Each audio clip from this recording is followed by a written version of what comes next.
Hello friends, खानस्टडी.com में आपका स्वागत है। ये टॉप 5000 जीके का पार्ट 4 है। इससे पहले के पार्ट चैनल के प्लेलिस्ट पे डाल दिया गया है। जिन लोगों ने नहीं देखा है वो चैनल के प्लेलिस्ट पे जाकर देख सकते हैं। और जो लोग हमारे चैनल पे पहली बार आए हैं, हमारे चैनल को सब्सक्राइब कर लें और घंटे के बेल आइकन को दबा दें। चलिए तो वीडियो को शुरू करते हैं। हमारा पहला सवाल है, ग्रैंड स्लैम संबंधित है किस खेल से? तो ग्रैंड स्लैम जो है वो संबंधित है टेनिस से और ब्रिज से। हमारा दूसरा सवाल है, संयुक्त राज्य अमेरिका का राष्ट्रीय खेल है? संयुक्त राज्य अमेरिका का जो राष्ट्रीय खेल है वो बेसबॉल है। चलिए, हमारा तीसरा सवाल है, कलिंग पुरस्कार जो है वो किस क्षेत्र में दिया जाता है? तो कलिंग पुरस्कार जो विज्ञान के क्षेत्र में दिया जाता है। बहुत ही इंपॉर्टेंट क्वेश्चन है, याद रखेंगे इसे। हमारा चौथा सवाल है कि मदर टेरेसा को भारत रत्न दिया गया कब? तो भारत रत्न दिया गया है 1980 में। और पांचवा सवाल है, भारत की प्रथम बोलती फिल्म जो थी वो कौन सी फिल्म थी? तो वो आलम आरा थी। चलिए, हमारा नेक्स्ट सवाल की ओर चलते हैं। भारत की पहली रंगीन फिल्म कौन सी थी? आपको बताना है कि भारत की जो पहली रंगीन फिल्म थी वो कौन सी थी। तो भारत की पहली रंगीन फिल्म थी झांसी की रानी। और बिस्मिल्लाह खान का संबंध किससे है? बिस्मिल्लाह खान का संबंध है शहनाई से। चलिए, नेक्स्ट सवाल की ओर चलते हैं। रात्रि के द्वितीय पहर में गाया जाने वाला राग कौन सा है? तो रात्रि के द्वितीय पहर में गाया जाने वाला राग है राग देश। और भारत का राष्ट्रीय जलीय जीव कौन सा है? तो भारत का राष्ट्रीय जलीय जीव है गंगा डॉल्फिन। चलिए, नेक्स्ट सवाल की ओर चलते हैं। झारखंड राष्ट्रीय गीत का अंग्रेजी में अनुवाद किया गया था, किसने किया था? तो राष्ट्रीय गीत का जो अंग्रेजी में अनुवाद किया था उसको किया था अरविंद घोष ने।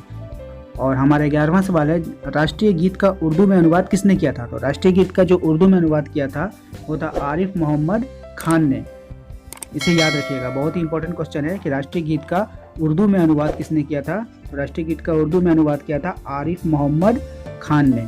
चलिए, नेक्स्ट सवाल की ओर चलते हैं। भारत के राष्ट्रीय चिन्ह को अपनाया गया कब अपनाया गया? तो भारत के राष्ट्रीय चिन्ह को अपनाया गया था 26 जनवरी 1950 को। ठीक है। हमारा अगला सवाल है कि संस्कृत व्याकरण का जनक कौन है? तो संस्कृत व्याकरण का जनक है पाणिनि। चलिए, हमारा नेक्स्ट सवाल है कि भारत में आधुनिक शिक्षा के जन्मदाता कौन है? तो भारत में आधुनिक शिक्षा के जन्मदाता हैं चार्ल्स ग्रांट। ठीक है। चलिए, नेक्स्ट सवाल की ओर चलते हैं कि 15वां सवाल है हमारा, इंस्टीट्यूट ऑफ एडवांस स्टडीज स्थित है कहाँ? तो ये है हमारा शिमला में। चलिए, नेक्स्ट सवाल की ओर चलते हैं। केंद्रीय अंग्रेजी व विदेशी भाषा संस्थान कहाँ है? तो केंद्रीय अंग्रेजी व विदेशी भाषा संस्थान जो है वो हैदराबाद में है। हमारा अगला सवाल है कि आधुनिक युग की मीरा किसे कहा जाता है? तो आधुनिक युग की जो मीरा है वो सुमित्रा नंदन पंत को कहते हैं। चलिए, अगला सवाल है हमारा, हिंदी में आंसू लिपि के जन्मदाता कौन है? आंसू नहीं होगा, आंसू होगा, ये अनुस्वार नहीं है यहाँ पे। हिंदी में आंसू लिपि के जन्मदाता हैं राधे लाल द्विवेदी। हमारा अगला सवाल है कि भाभा परमाणु अनुसंधान केंद्र की स्थापना कब हुई थी? तो ये हुई थी 26 जनवरी 1957 में ट्रॉम्बे में। कहाँ हुई थी? 26 जनवरी 1957 में ट्रॉम्बे में। चलिए, अगले सवाल की ओर चलते हैं। स्वदेश निर्मित प्रथम प्रक्षेपास्त्र है? तो स्वदेश निर्मित प्रथम प्रक्षेपास्त्र है पृथ्वी, जो फरवरी 1988 में निर्मित हुआ था। चलिए, हमारा अगला सवाल है कि देश का पहला परमाणु रिएक्टर कौन है? तो देश का पहला परमाणु रिएक्टर है अप्सरा। चलिए, नेक्स्ट सवाल है हमारा, विश्व की प्रथम महिला अंतरिक्ष यात्री है? विश्व की जो प्रथम महिला अंतरिक्ष यात्री है वह है अनुशे अंसारी 2016 में। चलिए, हमारा अगला सवाल है, इंटरनेट की शुरुआत कब हुई थी? तो इंटरनेट की जो शुरुआत हुई थी वो हुई थी 1955 में। ठीक है।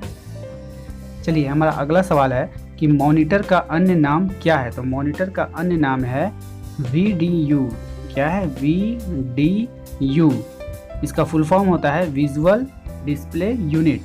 ठीक है, इसे याद रखेंगे, बहुत ही इंपॉर्टेंट सवाल है। चलिए, हमारा आखिरी सवाल है, चुंबकीय डिस्क पर किसकी परत होती है? तो चुंबकीय डिस्क पर जो होती है वो आयरन ऑक्साइड की परत होती है। इसी के साथ ही हमारा ये सीरीज कंप्लीट हुआ।